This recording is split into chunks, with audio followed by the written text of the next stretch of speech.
Hey everybody, welcome to another Q&A. I've been having a lot of fun doing these. I feel like it's a cool way to just do like a little more something low-key behind the scenes. So these are questions I received on the previous Q&A video. So if you want to be featured on the next one, drop me a comment down below. I'm going to pin something to the comment section and you can reply on that one. Then if I like your question, I will answer it on the next one. Let's get started. So the Mind of Gregory has asked, which of the 4 major Japanese brands has fallen off or declined the most overall in the last 10 years, not necessarily as competitors? In your humble opinion, Sir Noob. P.S. Please God give me validation on my recent purchase. That's pretty funny. Thank you for the question. So I think that there's a strong case to be made that Kawasaki has fallen off the most.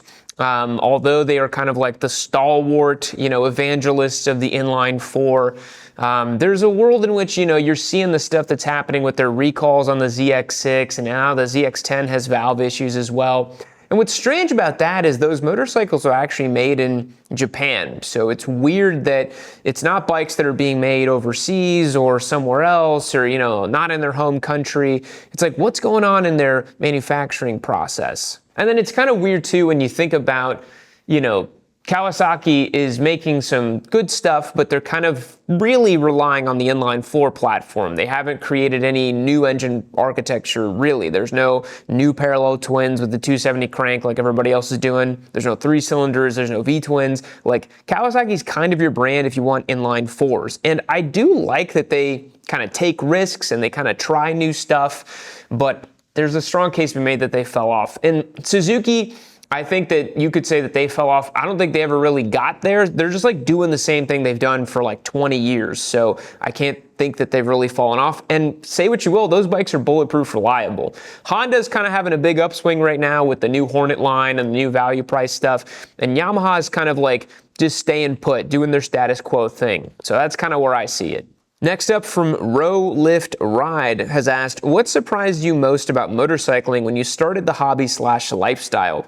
I think for me, what surprised me most was how I think a lot of people paint motorcycling as this incredibly dangerous thing and that you're going to feel that danger every time you ride. But one of the strangest things was how calming motorcycling was for me. Every time I got on my bike, it kind of felt like everything slowed down and relaxed and I was like in my happy place, and I still feel that way. Like way back in the day when I started riding in 2015 and, started getting into motorcycling, every time I swung a leg over the bike, I was never scared. I was always just like calm and at peace. And I kind of knew that that's where I was supposed to be. And I still feel that feeling and it's the best feeling in the world. So yeah, that was something that kind of surprised me is that, a lot of people painted it as this like very dangerous thing that, oh, you're going to get into trouble. And yeah, sure, sometimes you have close calls, but the more you ride, the fewer times you even have those close calls. Nowadays, you can kind of anticipate what's going to happen way in advance before it even happens. And so I don't ever really feel scared or dangerous on my bike. But yeah, I also couldn't believe how much I wanted to be on the bike when I started too. When I started riding, I think I rode my motorcycle every single day for like at least 6 months to a year. I think I was on that bike every day. I was obsessed with it. Next up from As Ties, they've asked, I just bought my first motorbike and I want to go on road trips with it. How far would you say is too far for a first long ride? 30 miles zips to other towns isn't satisfying me. Should I try something multi-day or wait until I'm more experienced? So I don't know how experienced you are, but I'm a big believer in that there's no time like the present. As long as your machine is in good running order, your tires aren't showing any cords, you got plenty of air in them, you're not leaking any fluids, your classic T-clocks kind of check over on the bike, go for it, like strap a bit of luggage to the back of the bike and go see the world for a couple of days. If you are lucky enough to have the opportunity to take that kind of time, you don't have too many responsibilities, that's one of the best things about motorcycling is just hit the road and see what happens. And you're going to learn a lot more about your bike when you do something like that. When you go and hit the open road and you're just going to like figure stuff out about your bike, it's pretty rare that something mechanical is going to happen like, when you're really far away from home as opposed to being really close. I think some people get it in their minds that it's like the likelihood of a mechanical increases as you increase the radius from your home, but it really has no correlation. If something's going to break on your bike, it's pretty much, it's correlated to the mileage on the machine and the age of the machine, but it doesn't matter how far away you are from home necessarily. So I would say get out there, start planning a ride. We partnered with Calimoto here on the channel. That's a great app if you want to kind of create a route, a multi-day trip on your area. I've had so much fun doing bigger trips on my motorcycles. It's something I want to do a lot more of whenever my family is a little bit bigger. I got 2 little kids at home, so it's really hard for me to find the time to go and, just F off for like 3 or 4 days on my motorcycle. I think my wife would probably kill me if I did that because it is really hard taking care of 2 little kids. But it's something that's one of the best parts about motorcycling, man. So go out there, see the world. Do it. Seth Sherwood, 1937, I hope that's not your birth year. If it is, my God, congratulations, has asked, is there a way to adjust the clutch lever for beginner riders to help master the friction zone? So nearly every clutch lever and every clutch cable system has an adjuster kind of spindle on it. So if you find the bite point too close to the handlebar or too far from the handlebar, you can use that little spindle to bring it in or out. And it may be that you're having trouble mastering that friction zone because maybe it's too far from the handlebar, it's kind of a big reach for your fingers, or maybe it's too close to the handlebar such that you feel like it's already engaging right as soon as you release it from the handlebar itself. But nearly all motorcycles that I've seen have that little spindle where it's like a lock nut and a spindle, and you can just like increase or decrease the tension on the cable, and it adjusts the actual friction point of the clutch too. So that should help. Jag 1970s has asked, what was the moment you knew riding a bike was no longer optional for you and that you had to have one? For me, I was 20 in 1996. I was in Paris and a young French woman stopped at the lights in front of me on a blue 1970s Z1. I wanted both so badly, it was like being slapped in the face.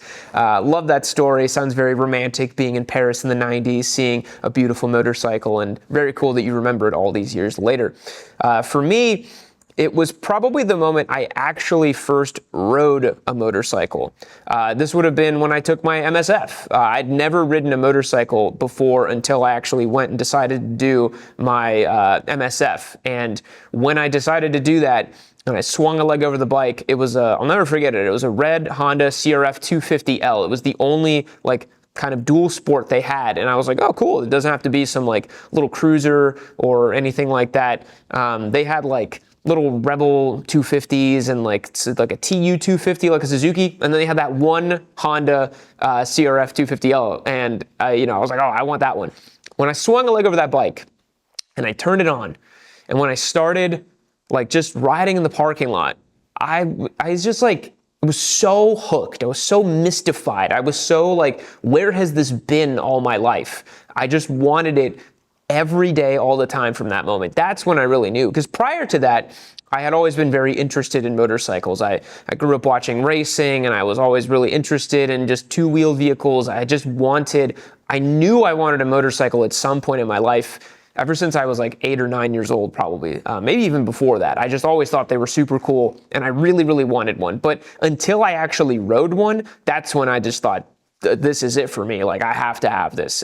There is no world in which I don't have this in my life. And I still feel that way today. I'm very fortunate that I can continue riding and enjoying motorcycles into my 30s and 40s. Hopefully I will, in my 50s and 60s, keep riding bikes. But this is something that for me, it's a non-negotiable, here to stay, gotta have it. All right, so I've kind of been thinking about how we make videos lately, and I've come to the realization that it has become so much easier in the last 5 years as technology has improved astronomically. I can only imagine how much sooner I'd have been able to go full-time with this whole YouTube thing if I had such easy-to-use and streamlined cameras set up. These days, we shoot 5 videos a week with ease because DJI has taken all the guesswork out of filming. The Action 6 is a plug-and-play action camera that has a nice dynamic look, variable aperture, and best night footage in the game. The Osmo 360 complements it perfectly with 360 recording, but could even be a one-camera solution with its other filming modes. And then the microphones just work seamlessly, and all the accessories do too, and they all work together in the ecosystem. It means we can shoot more frequently with less lost or unusable footage. And I'll let you in on a secret, we've even been able to start replacing our DSLR with the Pocket 3 because of its stability, ease of use, and just opens up way more opportunities for creative footage out in the field. Sounds pretty cool, right? If you want to increase production, creativity, and ease of use in your camera setups, hit the link down below and check out DJI. Thank you, DJI, for supporting what we do here at Yami Noob. Now let's get back to the show. Revent Solio, I apologize for name pronunciation there. Why do you think brands don't release certain models in the US compared to Europe? I really like the Honda CB1000 GT and would like to own one, but no release stateside. Similarly, they've held out on the updated CBR 600RR, and instead we get the model unchanged from 2015 or so. Is this an emissions thing or a market demographics issue or something else? So you kind of hit the nail on the head. It's a combination of factors. Ultimately, a motorcycle manufacturer almost always builds bikes with the largest market in mind. It's a big reason why the beginner bikes of the world all seem to have about 48 horsepower and weigh about the same and do this and do that.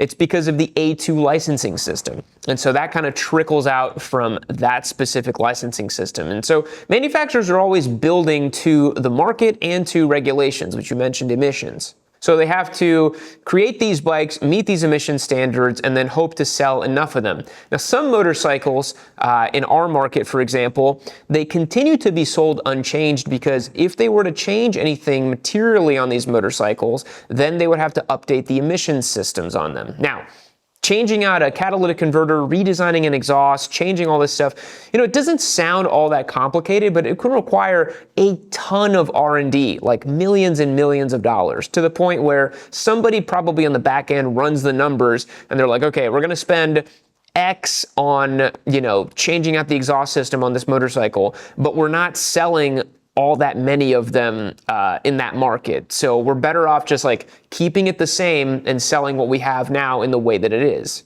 So that's how it works in the US. Now, the European market is a bit more strict in that some of these bikes you can't just keep grandfathering in and just keep selling them the same old way. It's why the GSX-R 1000 in Europe was actually discontinued because Suzuki did not want to update it. And I'll be honest, I think they sell more Gixxer Thous here in the States than over there in Europe. And then there's also certain models, if they create a brand new one, that they probably just think it's not going to sell very well in the United States. A perfect example would be like the Tracer 7 GT. It's a bike that I think is super cool. I think it would work really well in the United States. But I think Yamaha figured out that they're like, there's too many, people who want the Tracer 9 GT. Americans tend to have more disposable income and wealth than Europeans. And so they're not going to spring for the smaller capacity sport touring bike if we offer them the Tracer 9 GT. So it's a combination of all these things of, why we don't get certain models. But it kind of stinks because there's some models in Europe that are really cool and I'd love to check out, but they just don't make their way over here.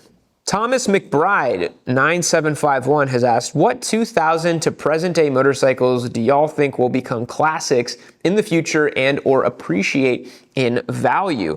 That's a big question. And to be honest, that time frame is like the last 26 years. So I'll kind of hone in on the last maybe 10 to 15 years. I think any motorcycle that is more mechanically pure is going to age better. Many people know, I feel like I mention this once a week, but it keeps coming up because it's relevant. I bought a 2009 Ducati Monster 1100S, and the reason I bought it was because it was so analog, pure, classic, all that good stuff. And to me, that final golden period, I think there's a sweet spot of motorcycles between, say, 2006 to 2012 at the very most. Really, it's late 2000s bikes where they had a ton of technology, but they didn't have a lot of electronics and they were really reliable and easy to use. So you're not talking about the old stuff with carburetors, kickstarters, air-cooled, just truly kind of jank motorcycles. But you're also not talking about the super spaceship stuff that we have nowadays that I don't really know how all this stuff is going to age. When I see a new flagship adventure product that has a bajillion sensors and screens and systems and all this crazy stuff, I'm like, man, how is that bike going to age really? I think about the GS, for example, with its adaptive radar cruise control, or the Pan Am with a ride height device or something.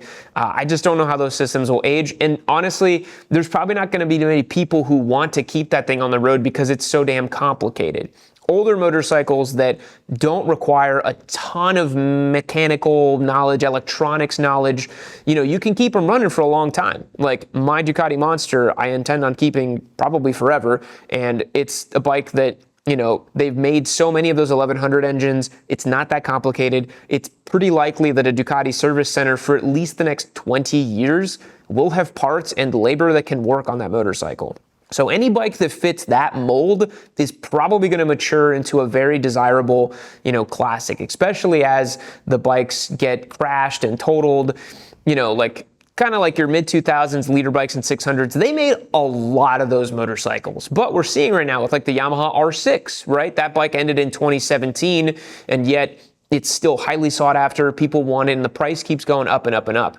And so I think some of these very specific models will probably increase in value, especially if they have like a certain kind of provenance or a certain kind of allure about them. Like the R6 is like the best 600 to ride on track, and it revs at 16,000 RPM. It's a very special motorcycle. And so anything that's kind of more special, more analog, more pure, that's going to last the test of time. Anything that they made a ton of them, they're not that interesting, more tech laden, those aren't going to do so great. Scary Killer Man asks a good question, and one that I wanted to talk about.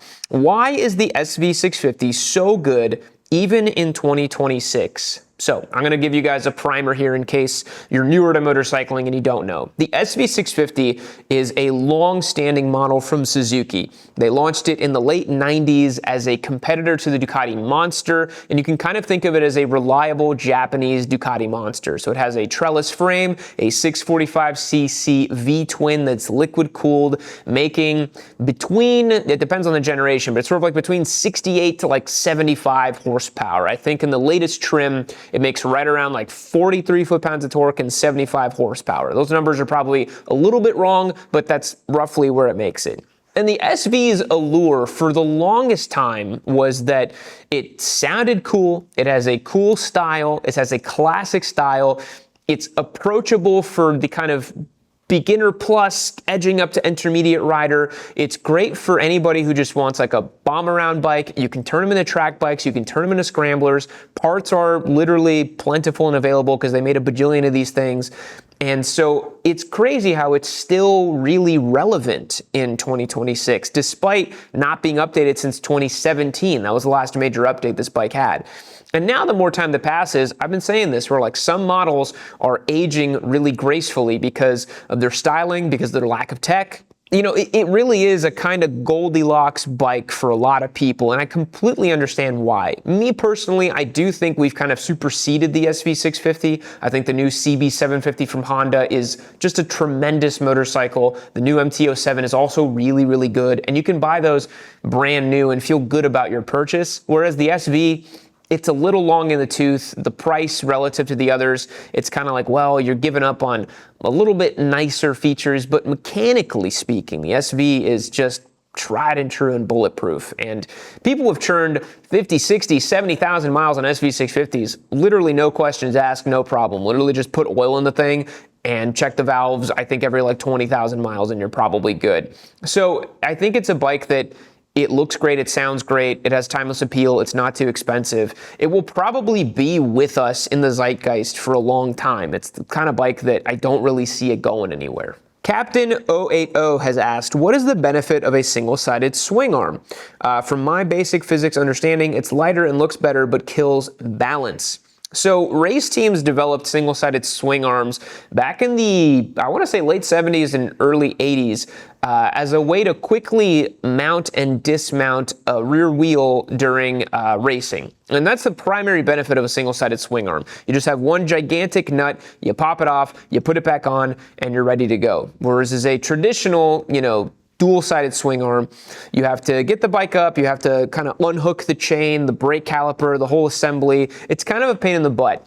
There's definitely a reason why, race teams wanted single-sided swing arms, and many top-tier machines have done very well with single-sided swing arms. It doesn't inherently kill the balance, but I think we've now proven that Ducati has even moved past the single-sided swing arm, that, it's probably, I don't want to say the dual-sided swing arm is inherently superior, but I think that when you have the proper tuning of it and the right shape of it and the angle of it, because swing arms are really complicated things, the pivot point of the swing arm, both the axle and the pivot point, makes a gigantic difference. The length of the swing arm changes everything too, relative to the wheelbase. The rigidity and shape of the swing arm absolutely impacts things as well. So swing arms are supremely important when it comes to designing, particularly sport motorcycles.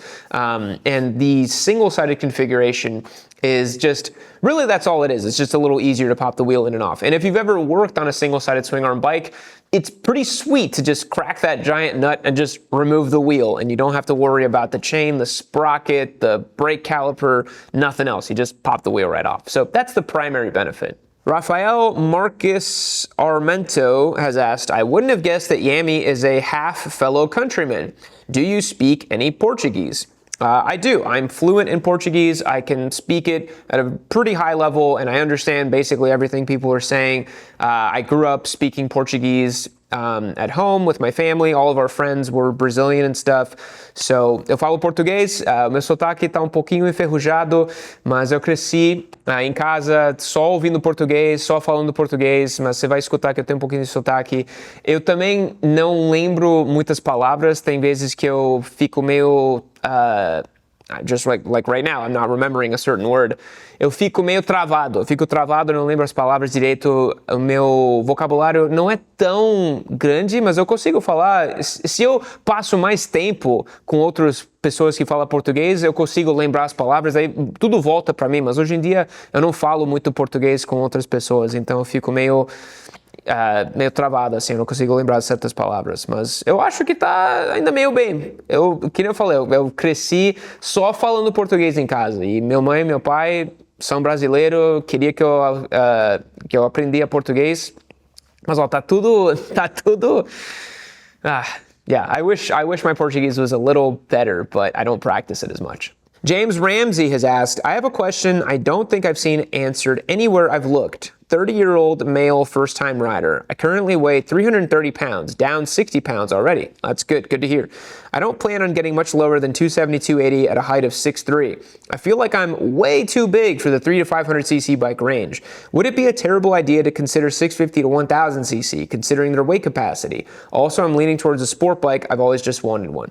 So, no, a short answer is no. I don't think there's anything inherently wrong with that. You got to make sure you fit on the bike. And this is why I say a lot of the times when we recommend these kind of like 300 to 500 cc bikes, in my mind, I imagine the kind of like composite average of a human being who is watching my channel. So like someone between, I don't know, like 5'7" to 5'10", 140 to 190 pounds. I'm also considering female riders and male riders. That's kind of like where a vast majority of humans fall, just like globally, right? I know that Americans and some Europeans, some segments of people are taller and bigger and heavier. And so for that reason, I think looking in the 650 range is a great option. If you like sport bikes and you want something that's going to fit you and feel a little bit more comfortable, Ninja 650 is a great option. It's a little bit more plus size, a little bit bigger, and you're not going to have any issues with that bike. I think R7 is a little compromised from an ergonomics perspective. It's pretty aggressive, but you know, MT-07 for someone your size, it wouldn't be too crazy. But I also want to say that, you know, this idea that you're a bigger person and so the bike's like not going to move very well, or it's going to be super anemic and slow, that's not necessarily true. All it's really going to hamper is the acceleration, right? The overall speed you will be able to achieve with the motorcycle is going to fundamentally remain roughly the same. When you add weight, you're just reducing the overall acceleration potential, and not by as much as you think. But yeah, I would say sitting on these motorcycles, you know, you at 330 pounds, 6'3", I think you said? Yeah, 6'3". Also look at, you know, dual sports, adventure bikes.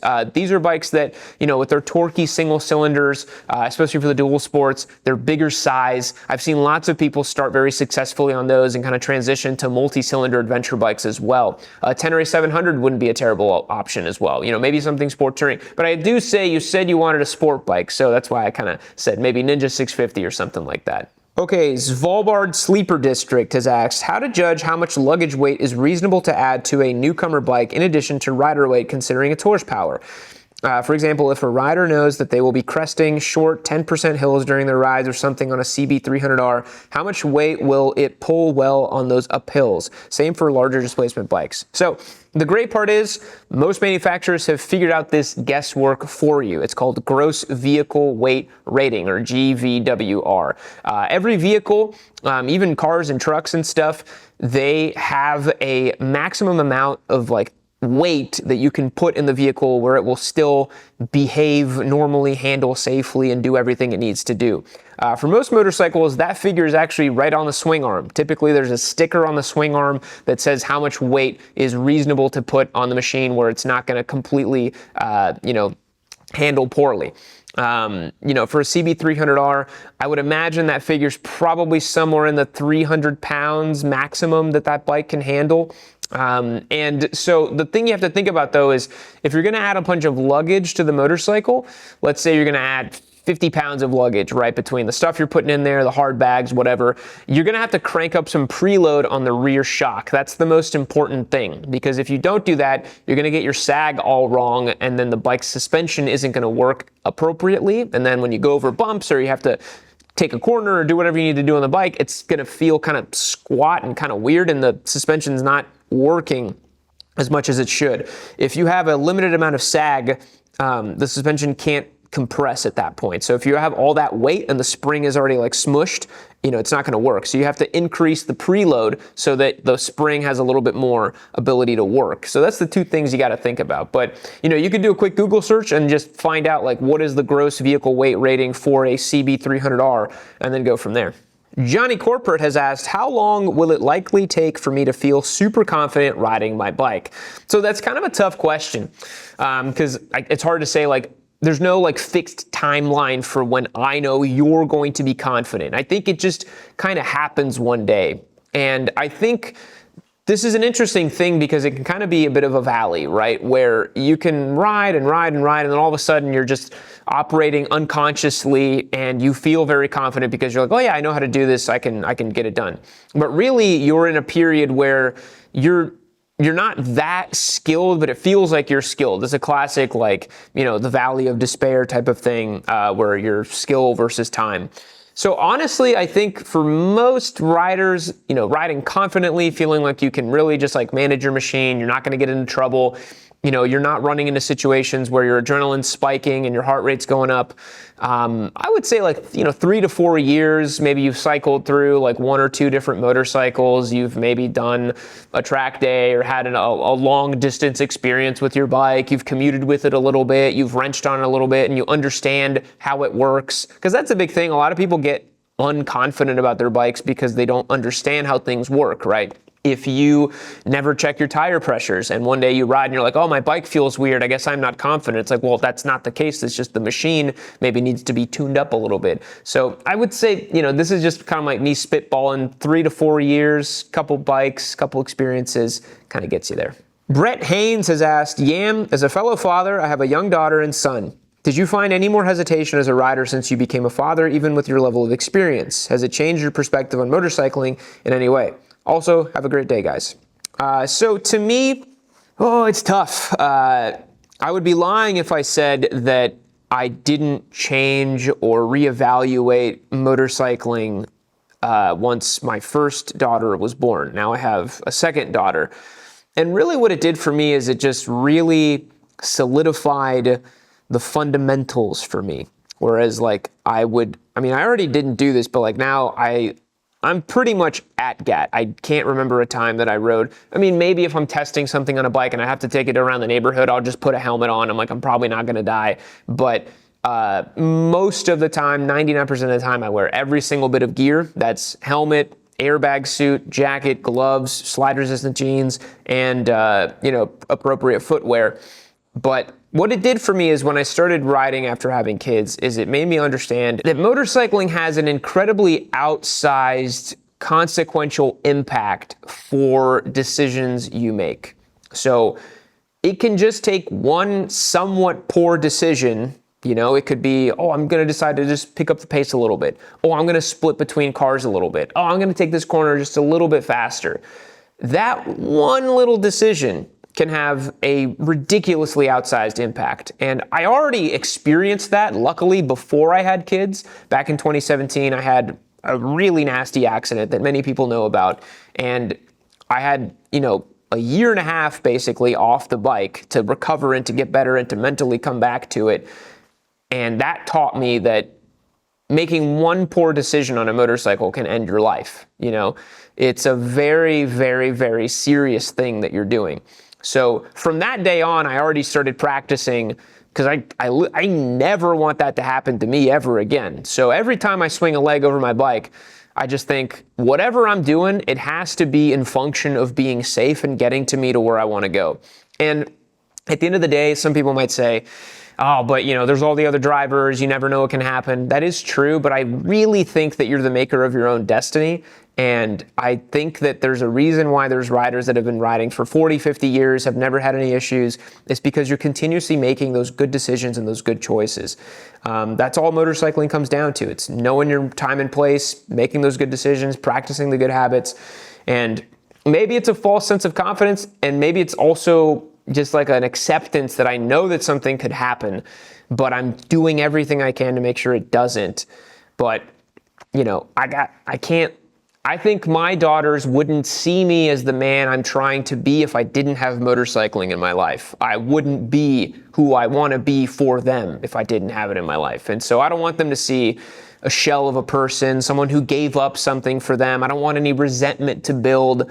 I want them to see me as a confident, positive figure in their life that lives his life in accordance to his values. And motorcycling kind of falls into that. So it's a nuanced and very complicated thing.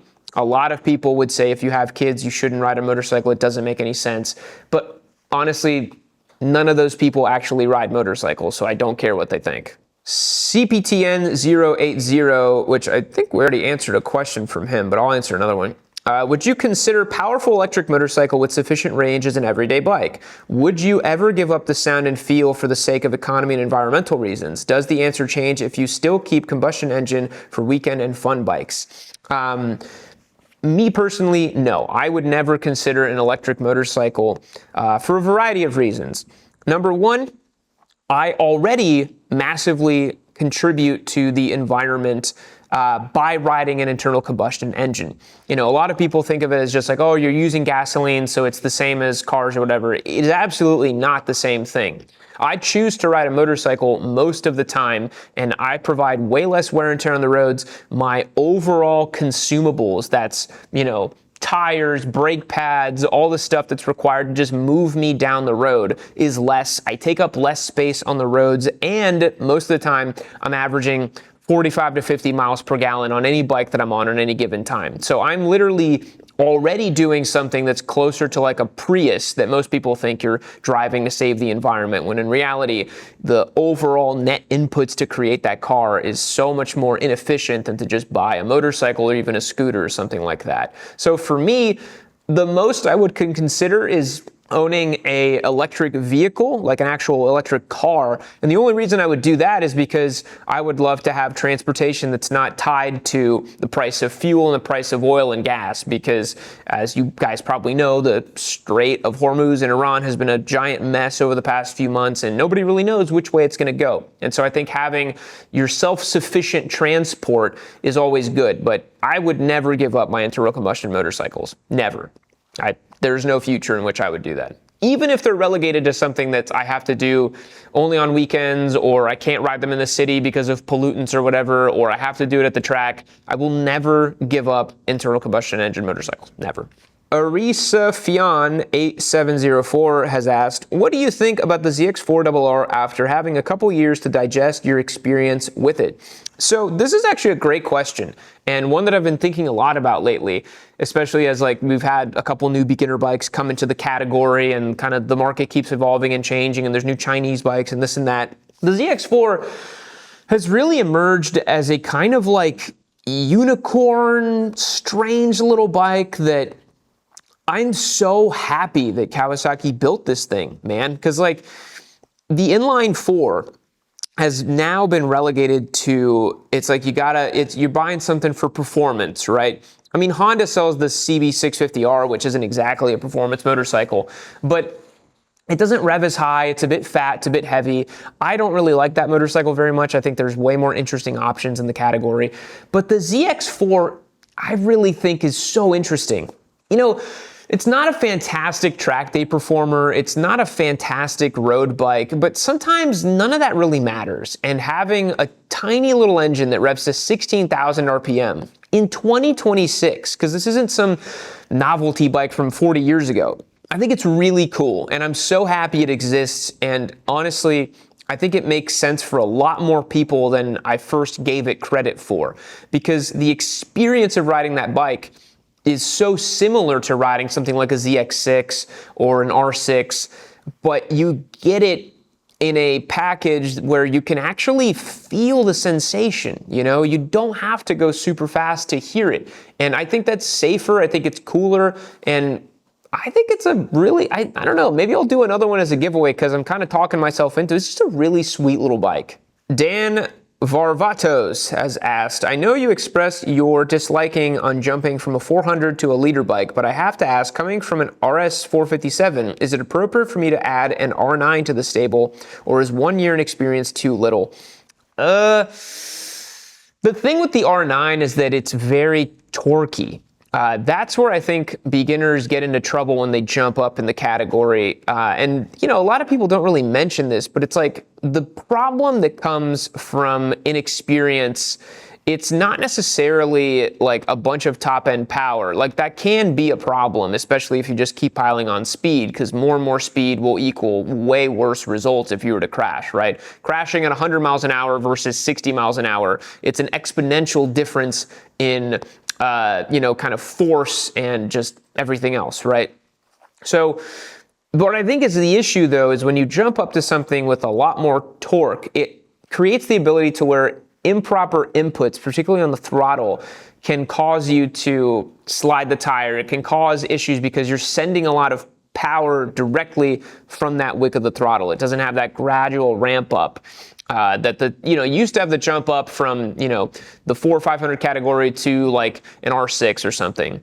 And an R6, like, yes, it is very capable, it's very fast, but if you don't rev it to 12,000 RPM, it's not going to catch you out, right? Like an R9, if you have electronics turned off, like you flick the throttle, it can very easily spin the wheel and buck you off, right? And I think manufacturers have done a good job with the electronics in these motorcycles, the capabilities of these motorcycles, the overall setup of these bikes, where you're not going to get into trouble because the safety systems will probably save you.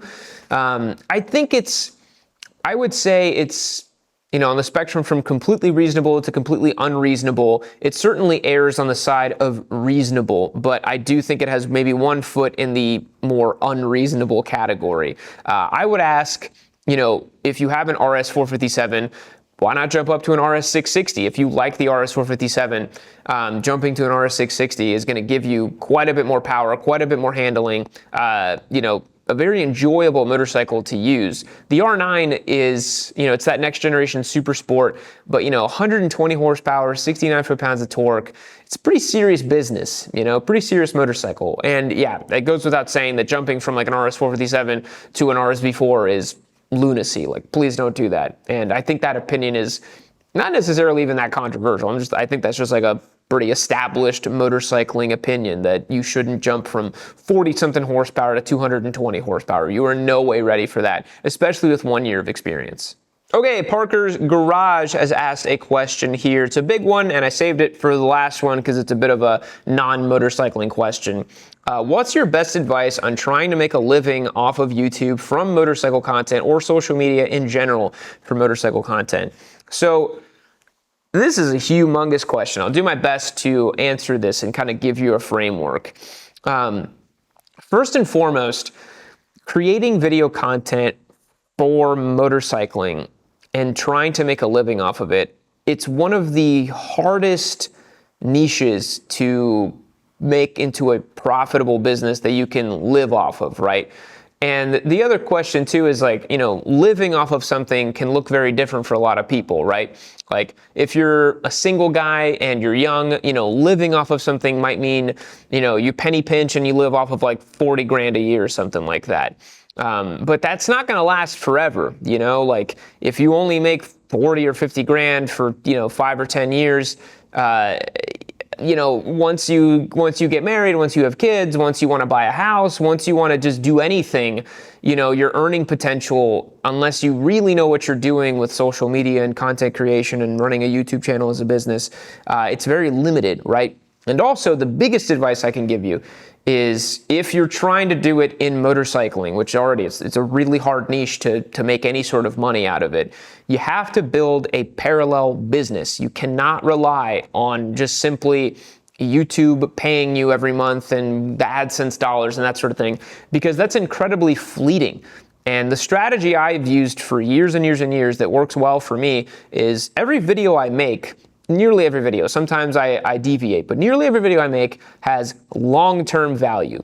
Maybe when I post it, it doesn't get, 300,000 views right out of the gate, but I know that someone can go back in the future and watch that and get something out of it. That's the biggest thing you got to think about is what value are you bringing to the community, right? Are you engaging? Are you entertaining? Do you have expertise? Are you going to show us something you're doing? There's way too many people trying to make videos now that they don't really say anything. And if you're not saying anything, how can you possibly expect anyone to care about what you're doing and to be invested and to create a relationship and to be involved, right? With motorcycling specifically, it's a very saturated niche. And I'm not going to say that it's impossible, right? It's certainly not impossible, but you have to have your unique spin on it. And you have to build a parallel business next to it that isn't solely reliant on AdSense dollars or sponsorship dollars either. A lot of people think that they can make a good living in business off of this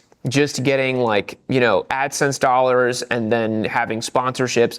Sponsors are also fleeting, and that's also completely dependent on your video performance. The name of the game here, if you want to make this long-term sustainable, is add value, create evergreen content, build a business that is not solely dependent on the number of views you get, because views come and go. I mean, I've done this for 11 years now, and I've done it full time for 7.5 years, and I've grown a really great business here. I've given away 70 motorcycles. I've had a lot of fun doing what I'm doing, but I could not have done those things if I didn't sit and critically think about what are the moves I'm going to make? How am I going to build value? How am I going to, it has to be an ecosystem when you're doing all this stuff, right?